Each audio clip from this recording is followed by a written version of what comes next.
Hello po mga kababayan, mga kaibigan, mga katokis at mga kapots. Kamusta po kayong lahat? And once again, welcome po dito sa Simply Talkies Vlog. Muli tayo po ay magbibigay ng maiksing komento, opinion at reaksyon sa mga mainit na usaping politika sa ating bansa.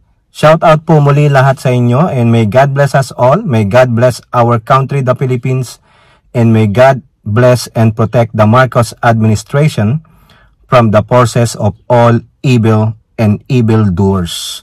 Okay mga kababayan, pag-usapan po natin naman ay ang West Philippine Sea. Kasi po, meron po dyan sa ating thumbnail, sinasabi po natin si Senator Tolentino meron pong panawagan sa Marcos administration. Ito po, mahalaga po ito mga kababayan. Huwag po kayong paluloko sa mga pro-China vloggers and influencers na mga kapwa natin Pilipino, no, na kanila pong ina-advance ang interest ng bansang China. Be careful po kasi marami po sila. Nakita nyo po doon sa TRICOM, yun po karamihan doon, no? Nagpakita ng mga kulay sa pagkampi sa China at meron tayong ipapakita sa inyo na tinatawag nating si boy girl o yung it.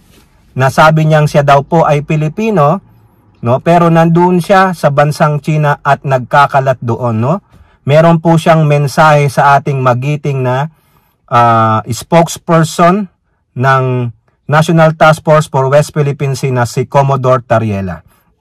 At ganun din po, binatikos ng representante Sia Adjong ang mga pro-China vloggers. Ano po ang tawag niya sa mga ito? Okay, ito po, lahat po ito West Philippine Sea. Kailangan kung nagnanaratiba ang mga pro-China, mga apologists ng China at ang China mismo nagpapakalat ng disinformation campaign laban sa ating bansa at sa West Philippine Sea, kailangan suportahan natin ang Administrasyong Marcos dahil ang West Philippine Sea ay atin yan. At kailangan nating labanan ang disinformation nitong mga pro-China at mga Chekwa.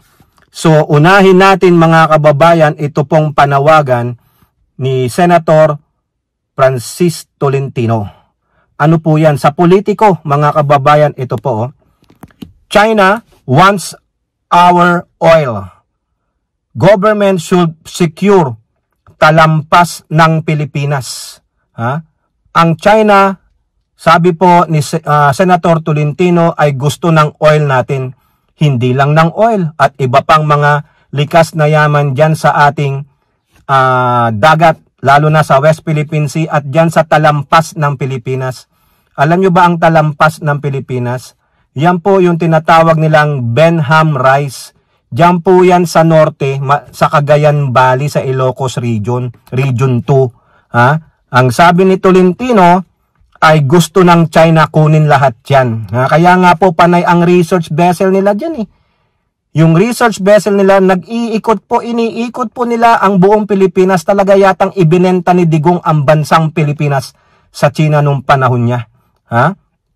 Ito po, Senate Majority Leader Francis Tolentino underscored the importance of securing the untapped gas and oil reserves in the Philippines Exclusive Economic Zone, particularly in the talampas ng Pilipinas. O ayan po, ulitin ko, yung talampas ng Pilipinas, yan po yung Benham Rice. Meron po dyan yung geotherium mga kababayan, no?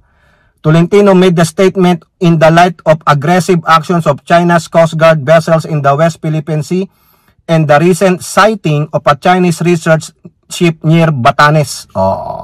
Diba? Kasi nandyan yun .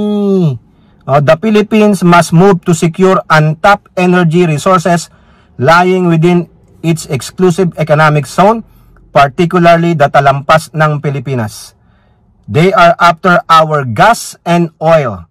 These untapped resources must be secured and reserved for current and future generations of Filipino. Dito kakampi natin si Tolentino.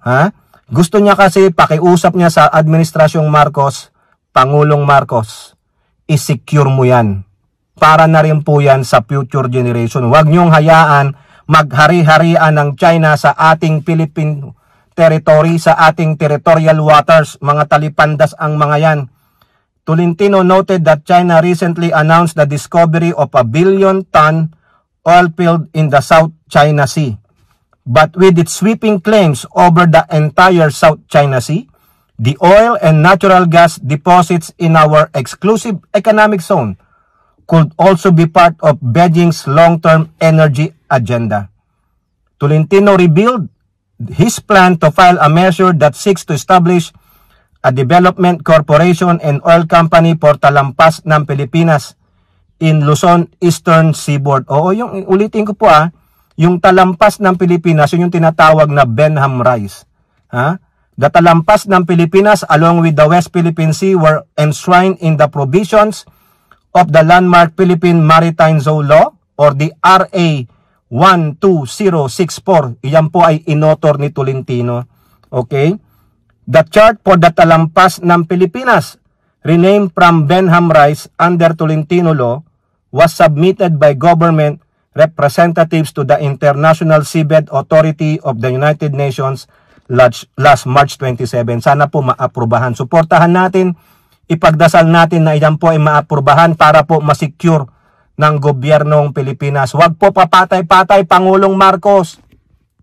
Huwag kayong yung bukas na lang ang mga inchip, ang mga tsekwa, maaagap. O, di ba tandaan nyo yung idiom, daig ng maagap ang masipag. So dapat agap-agap, bilis-bilis, andale, di ba? Sabi nga nila, bilis-bilisan nyo po, baka namaya, nandyan na naman yung mga Chinese militia vessels na yan, nandyan sa talampas ng Pilipinas, ay gawin ninyo, paspasin ninyo sila. Di po ba? Napakaraming oil and gas dyan, lalo na sa Benham Rise, nandyan po yung deuterium na kailangan sa energy natin. Billions yan. Pangulong Marcos, billions of dollars. Nako, wag kang papaniwala sa mga inchik. Kaya mga kababayan, wag po kayong maniniwala sa mga naratiba ng mga China apologies, mga pro-China na vloggers, influencers ng mga Pilipino. Yan po ay nakikinabang sila sa kwarta ng disinformation campaign ng mga tsekwa. No? Loaded po sa pagsisinungaling ang mga yan. Loaded sa pagsira sa ating bansa. Kaya dapat sa mga yan, mga Pilipinong ganyan, tanggalan ng Filipino citizenship. Doon na lang kayo sa China. Mas gustong-gusto nyo ang Peking duck at fortune cookie. Okay? Okay, sa atin po ulitin natin, sa atin ang West Philippine Sea. Ipaglalaban po ng gobyernong Marcos yan. Okay? Now, punta naman tayo kay Representative Sia Adjong. Si Sia Adjong galit na galit po at meron po siyang marahas na sinabi sa mga pro-China na vloggers, influencers at mga personalities. Alam nyo naman kung sino ang mga hinayupak na yan.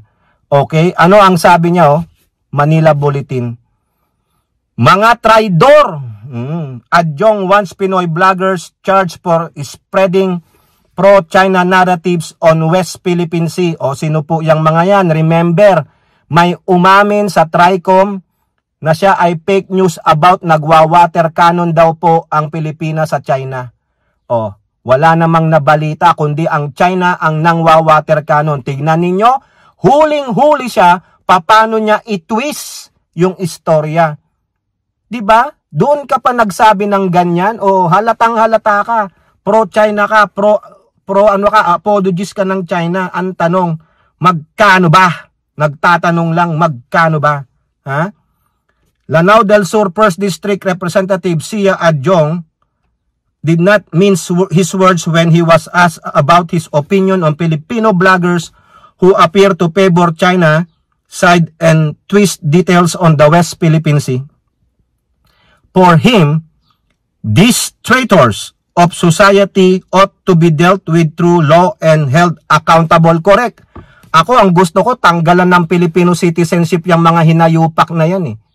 O di kaya, treason, habang buhay na pagkabulanggo, maggawa kayo ng kulungan doon sa West Philippine Sea. O doon sila. Pero, hindi nila pwedeng ibigay yun sa China. Quote, "It is disturbing that there are Filipino vloggers who support the false narrative of China to claim ownership, portion of our seas.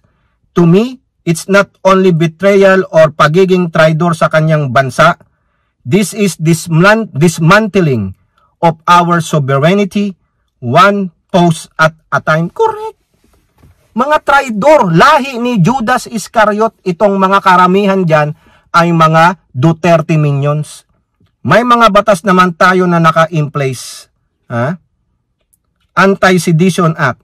There are a lot of ways in order to make kababayan accountable supporting a foreign claim which is diametrically opposed to our national interests. I'm sure yung legal way on how to make them accountable, meron naman tayong mga batas na nandyan. O ayan, tama po yan. Gawan po ninyo ng paraan. Nakakahiya po. Ito po ang sinasabi dito doon sa TRICOM hearing na yun So para po sa akin, just to be candid about it, pagtataksil at hindi siya karapat dapat na tawaging Pilipino, and they don't even deserve to be called Filipinos. So it's really disturbing that some of our Filipino kababayan are even pursuing the China narrative. Nakakahiya, no? Naturingang Pilipino, napaka-traidor. Bakit? Saka baka naman malasa ang Peking duck at saka baka lifetime na libreng fortune cookie at pansit canton. You forget about national security. Just to be a Filipino, kawawa yung mga nangyayari sa ating mga fishermen diyan sa area ng West Philippine Sea. But if your opinion is diametrically opposed to our territorial claim over this, then that becomes an issue of national security concern. Pwede silang maging agent ng mga Chekwa kasi magbibigay sila ng impormasyon doon. Di po ba kilala nyo naman kung sino yan? Yung nahuli talaga, sabi niya, opo, fake news po ako. Nagmayabang pa ang kupal, sobrang mayabang. Now, eto pa mga kababayan, eto, si Lady Boy, yung tinatawag kong it, nagmamalaki pa kay Tariela. Ito po ang sabi nitong si Lady Boy, for the motherland. Tariela, kung galit po talaga kayo sa China, bakit ako target mo? Bakit hindi mo i-recommend sa TRICOM na i-trade sanction ang China? Ayun daw po. Nire-recommend niya si Tariela na sabihin daw sa TRICOM na i-trade sanction ang China. Gago! Walang kapangyarihan si Tariela para magsabi ng ganun. Only the executive department. Saka ikaw, for the motherland, the it boy girl, the lady boy, umuwi ka ng Pilipinas. Huwag kang magtago dyan sa saya ni Xi Jinping. Huwag kang magtago sa saya ng mga komunistang Chekwa. Ang tapong magsalita dyan sa iyong mga social media accounts, pero hindi ka maka-attend sa hearing. Hindi pwede ang Zoom, hindi pwede ang online. Kailangan mong mag-personal doon para kastiguhin mo sila. Sabihan mo sila, mas magaling ka sa kanila. Kasi sabi mo, magaling ka sa foreign relations, yung mga pag-aaral na ganyan. Di ba? Sobrang hambog din itong si Lady Boy, mga kababayan. Biri mo, inuudyukam niya ba? Ayan ba ang issue? Ang issue dito ay ang pagmamaltrato ng China sa West Philippine Sea. Bakit may totally sanction? Diba? Anong klaseng pag-uutak meron ka? Diba? Katok ka pala. Ikaw magsabi niya sa TRICOM. Doon ka magsabi ng ganyan. Bakit si Tariela lang? Nandoon si David Suarez, si Adjong, si Ortega. Bakit di mo sila sabihin? Bakit kay Tariela lang? Si Tariela lang ba ang galit sa China? Diba? Yabang. Kung talagang matapang ka, sabi mo, meron kang bayag. Ay, nga pala, ano ba talaga? Nga pala, wala ka palang bayag kasi nagtatago ka sa saya ng Chekwa. Umuwi ka ng Pilipinas. Doon ka magmayabang sa Kongreso. Tignan natin. Di ba? Ang tatapang nyo. Akala ko ba, mga Duterte minions kayo? Akala ko ba, matapang ka dahil kampi ka ng Chekwa? Ba't di ka pumuwi doon sa Pilipinas? Ako, i-recommend ko, DFA, tanggalan nyo ng citizenship yan. Tignan natin. Sige, magpaampong ka na lang sa Chekwa, di ba?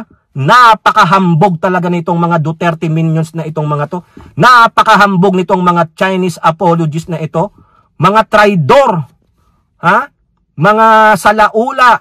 Kumakain ng libreng ano ng Chekwa. O masarap daw po kasi ang Peking duck, mga kababayan. O kayo po, ano pong inyong masasabi? Comment down below. And don't forget to like and share. Hope to see you in the next videos. Bye-bye. God bless.